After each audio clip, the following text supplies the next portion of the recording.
अस्सलाम वालेकुम नाज़रीन इकराम, मैं हूं आपका मेज़बान अब्दुल्ला इदरीस और आप देख रहे हैं आपका अपना चैनल लाहौरी ज़ायक़े। तो नाज़रीन इकराम, आज आप लोगों के लिए पीनट चिक्की की रेसिपी लेके हाज़िर हुआ हूँ। इसे पीनट चिक्की बार भी कहते हैं, इसे पीनट चिक्की भी कहते हैं। मूंगफली की चिक्की बनाई जाती है। नाज़रीन इकराम, इसे बनाना बहुत ही आसान है और झटपट से बन जाने वाली रेसिपी है। वीडियो को पूरा देखिएगा नाज़रीन इकराम। वीडियो अगर अच्छी लगे तो इसे लाइक भी कीजिएगा। तो चलिए नाज़रीन इकराम, शुरू करते हैं अल्लाह का नाम लेके और आपको बताते हैं कि पीनट चिक्की कैसे बनाई जाती है। बिस्मिल्लाहिर्रहमानिर्रहीम। तो नाज़रीन इकराम, यहाँ मैंने पीनट्स ले लिए हैं और साथ में गुड़ ले लिए हैं। तो पीनट मैंने लिए हैं 200 ग्राम और गुड़ जो है वो 250 ग्राम। गुड़ थोड़ा सा ज़्यादा लिया है मैंने। आप लोग चाहें तो दोनों की क्वांटिटी सेम कर सकते हैं, इक्वल कर सकते हैं। तो ये जो पीनट है नाज़रीन इकराम, ये अच्छे से बुनी हुई है। इसके छिलके हम लोग उतार लेंगे। ये इस तरीके से इसके जो छिलके हैं वो सारे के सारे हम लोग अच्छे तरीके से उतार लेंगे। तो अल्हम्दुलिल्लाह पीनट के छिलके हमने अच्छे से उतार लिए हैं नाज़रीन इकराम। तो अभी हम लोग शुरू करते हैं। तो एक फ्राई पैन चूल्हे पे चढ़ा दिया नाज़रीन इकराम, उसमें 250 ग्राम गुड़ ऐड कर दिया है। चूल्हे का फ्लेम मैंने मीडियम रखा है नाज़रीन इकराम, और आप लोगों ने भी मीडियम पे ही इसे बनाना है। तो इसमें थोड़ा सा पानी ऐड कर देंगे ताकि गुड़ जो है वो अच्छे से मेल्ट हो सके। तो नाज़रीन इकराम, गुड़ के मेल्ट होने तक का इंतज़ार करेंगे। जब ये मेल्ट हो जाएगा फिर मैं आप लोगों को इसके आगे का प्रोसेस बताऊंगा।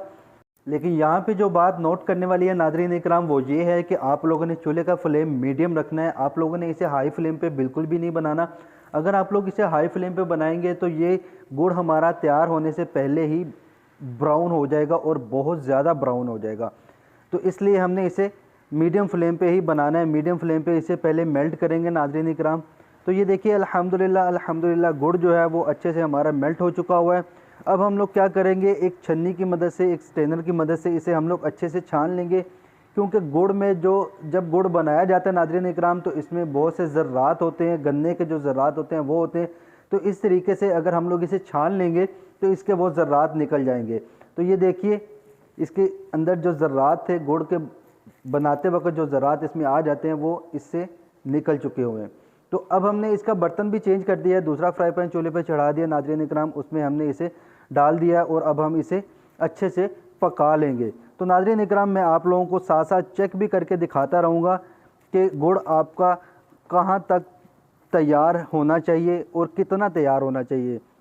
और एक बात मैं आप लोगों को फिर दोबारा रिमाइंड करवा दूं कि आप लोगों ने इसे फुल फ्लेम पे नहीं बनाना नाज़रीन इकराम। फुल फ्लेम पे बनाने से ये होता है कि ये जल्दी अपना कलर चेंज कर लेता है।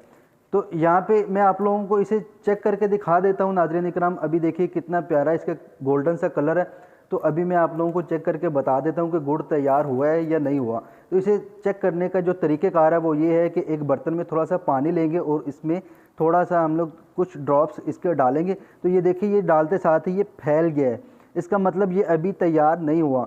जब ये इसमें हम लोग पानी में इसे डालेंगे तो ये फैले नहीं और ये एक टॉफ़ी की शक्ल अख्तियार कर ले, तो समझ लीजिएगा कि आप लोगों का गुड़ तैयार हो चुका हुआ है। अब आप लोग इसकी चिक्की बना सकते हैं।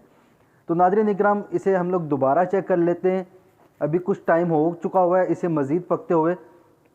तो ये देखिए, जो ड्रॉप हम लोग जहाँ जहाँ डाल रहे हैं वो वहीं का वहीं रुक जाता है, ये फैल नहीं रहा नाज़रीन इकराम नीचे। तो अब मैं आप लोगों को बता भी देता हूँ इसमें कितनी लचक होनी चाहिए।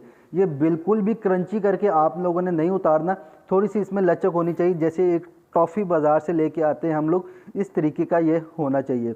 तो ये देखिए, ये अभी जो गुड़ है वो हमारा तैयार हो चुका हुआ है। और दूसरी तरफ हमने चूल्हे का फ्लेम इस पॉइंट पे आके वो बिल्कुल स्लो कर दिया नाज़रीन इकराम। तो इसमें थोड़ा सा हम लोग देसी घी ऐड कर लेंगे। आप लोग चाहें तो डालडा घी भी ऐड कर सकते हैं। तो देसी घी ऐड करने के बाद हम लोग इसे अच्छे से मिक्स कर देंगे। तो नाज़रीन इकराम, इसके बाद जो इंग्रेडिएंट हम लोग इसमें ऐड करेंगे वो बहुत ही ज़रूरी है इसमें ऐड करना, क्योंकि अगर वो हम लोग इसमें ऐड नहीं करते तो ये बहुत ज़्यादा क्रंची हो जाता है। जब हम लोग हार्ड हो जाता है, क्रंची हो जाता है, जब हम लोग इसे बाद में खाते हैं तो ये बहुत दांतों में लगना शुरू हो जाता है। तो वो इंग्रेडिएंट है मीठा सोडा, खाने वाला जो सोडा होता है वो हम लोग एक चुटकी इसमें ऐड करेंगे। 250 ग्राम गुड़ है, उसमें एक चुटकी हम लोग मीठा सोडा ऐड करेंगे और इसे अच्छे से हम लोग पूरे के पूरे लिक्विड में अच्छे से मिक्स कर देंगे, ये इस तरीके से। तो जैसे ही हम लोग मिक्स कर रहे हैं नाज़रीन इकराम, इसका कलर भी चेंज हो रहा है और फ्लेम चूल्हे का हमारा इस टाइम पे बिल्कुल स्लो है। जो दम लगाया जाता है चावलों को, वो वाला फ्लेम है। तो नाज़रीन इकराम, इसके बाद हम लोग इसका फ्लेम ऑफ कर देंगे और इसमें जो मूंगफली हमने, जो पीनट हमने छिलके उतार के रखे थे, 200 ग्राम है ये हम लोग इसमें ऐड कर देंगे। तो ये इसमें ऐड करने के साथ हम लोग इसे अच्छे से मिक्स कर लेंगे और चूल्हे का फ्लेम हमारा इस टाइम पे ऑफ है। तो नाज़रीन इकराम, यहाँ पे ये प्रोसेस कंप्लीट हो चुका हुआ है। अब इसका जो नेक्स्ट प्रोसेस है वो है, एक प्लास्टिक तो ले लेंगे हम लोग, आप लोग चाहे तो कोई बर्तन भी ले सकते हैं जिसे आप लोग घी से ग्रीस कर लीजिएगा।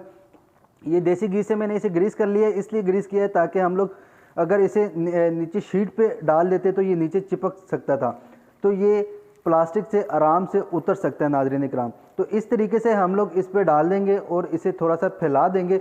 और इसे फैलाने का एक और तरीका भी है नाज़रीन इकराम, इसी तरीके से हम लोग ये जो प्लास्टिक है इससे हम लोग इस चिक्की का ऊपर वाला हिस्सा भी कवर कर देंगे और एक बेलने की मदद से, जिससे हम लोग घर पे रोटियां बेलते हैं, बेलने की मदद से इसे हम लोग अच्छे से बेल लेंगे और इसकी जितनी मोटी तय आप लोग रखना चाहते हैं उतना मोटा इसे रख लेंगे। तो ये इस तरीके से हम लोग इसे बेलने के साथ अच्छे से बेल लेंगे नाज़रीन इकराम।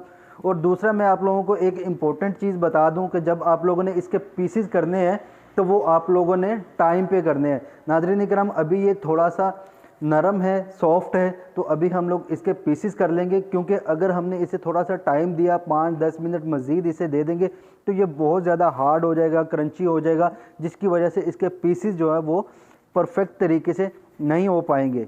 तो इस तरीके से हम लोग इसके पीसेस कर लेंगे नाज़रीन इकराम। ये देखिए अल्हम्दुलिल्लाह अल्हम्दुलिल्लाह चिक्की जो है वो हमारी बनके बिल्कुल रेडी हो चुकी हुई है। तो ये पीसेस करने के बाद हम इसे तकरीबन 5 से 10 मिनट मज़ीद देंगे या इसे ठंडा होने तक हम लोग वेट करेंगे ताकि ये थोड़ा और सख्त हो जाए, इसमें क्रिस्टल जो है ना वो अच्छे से बन जाए। तो फिर उसके बाद आप लोग इसे खाइएगा, इंजॉय कीजिएगा और मुझे कमेंट सेक्शन में लाजमी बताइएगा नाज़रीन इकराम, आप लोगों ने जब ये रेसिपी ट्राई की तो आप लोगों की ये रेसिपी कैसी बनी। कमेंट सेक्शन में अपना फीडबैक लाजमी दिया करें नाज़रीन इकराम, आपका जो फीडबैक है वो हमारा हौसला बढ़ाता है। तो जो लोग मेरे चैनल पे नए हैं वो काइंडली इसे सब्सक्राइब किए बगैर मत जाइएगा। सब्सक्राइब करने के बाद साथ बने हुए बेल आइकन को भी प्रेस कीजिएगा ताकि हमारी आने वाली जितनी भी वीडियोस हैं उसके नोटिफिकेशंस आपको टाइम पे मिले। तो नाज़रीन इकराम, यहाँ टाइम हुआ है आप लोगों से इजाज़त लेने का। आप लोगों से इंशाल्लाह मुलाकात होगी एक नई वीडियो में एक नई रेसिपी के साथ। तब तक के लिए अपने मेज़बान अब्दुल्ला इदरीस को इजाज़त दीजिए। अल्लाह हाफिज़ व नासिर।